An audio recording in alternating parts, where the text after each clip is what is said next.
আজও দূরপাল্লার বাস চলাচল বন্ধ আছে উত্তরাঞ্চলের ৩ জেলা রাজশাহী, চাঁপাইনবাবগঞ্জ ও নাটোরে।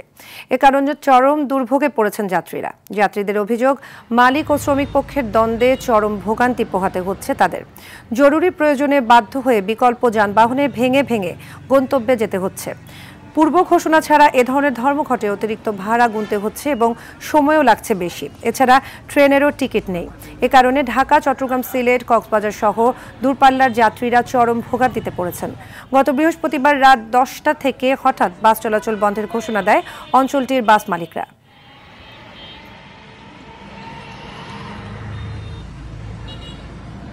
এ বিষয়ে আরও জানাতে রাজশাহী আছেন সহকর্মী মোস্তাফিজ রকি, সেখান থেকে সরাসরি যোগ দিচ্ছেন তিনি। রকি, জনদুর্ভোগের এই ধর্মঘটে প্রত্যাহারের প্রশাসনের কোনো উদ্যোগ দেখছেন কিনা আমাদের জানাবেন।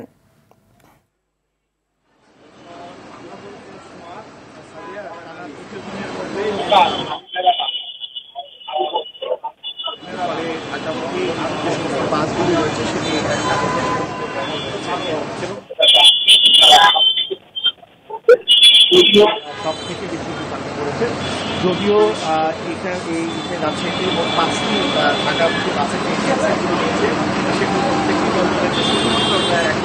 দেখতে পাচ্ছি যে একতা ট্রান্সপোর্ট নামের একটি বাস রয়েছে। তারা বিভিন্ন সময়ে এখানে আসছেন এবং যাত্রীদেরকে ঢাকায় নিয়ে যাচ্ছেন, তবে সেটি পর্যাপ্ত পরিমাণে না। ফলে যাত্রীরা অনেকক্ষণ ধরে এখানে অপেক্ষা করছেন এবং টিকিট পাচ্ছেন না এবং বিশেষ করে যারা শিশু এবং বয়োজ্যেষ্ঠ রয়েছেন তারা সব থেকে বেশি বিপাকে পড়েছে, কারণ অতিরিক্ত গরম এবং এই গরমের কারণে কিন্তু অনেককে আমরা অসুস্থ হতেও দেখেছি এবং তারা বিভিন্ন স্থানে যখন যাচ্ছেন আমরা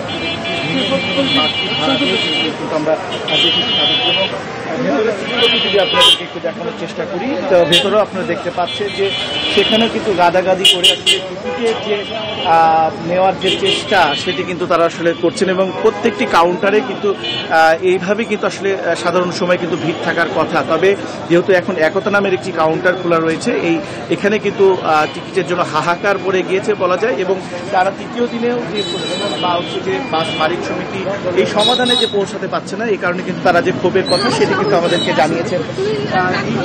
কিছুদিন আগেই উত্তরবঙ্গে যিনি মালিক পরিবহন সমিতি তিনি মহাসচিব রয়েছেন নজরুল ইসলাম হেলাল, তার সাথে আমার কথা হয়েছে। তিনি আমাকে যেটি জানিয়েছেন যে আজকে 12টার দিকে ঢাকাতে তাদের বসার কথা রয়েছে এবং সেইখানে নতুনভাবে তারা আসলে সিদ্ধান্ত আসলে পৌঁছাতে পারবেন এমনটি আভাস তারা আমাকে দিয়েছেন। তো এই ছিল আমার কাছে রাজশাহী বাস টার্মিনাল থেকে সর্বশেষ। ধন্যবাদ রকি।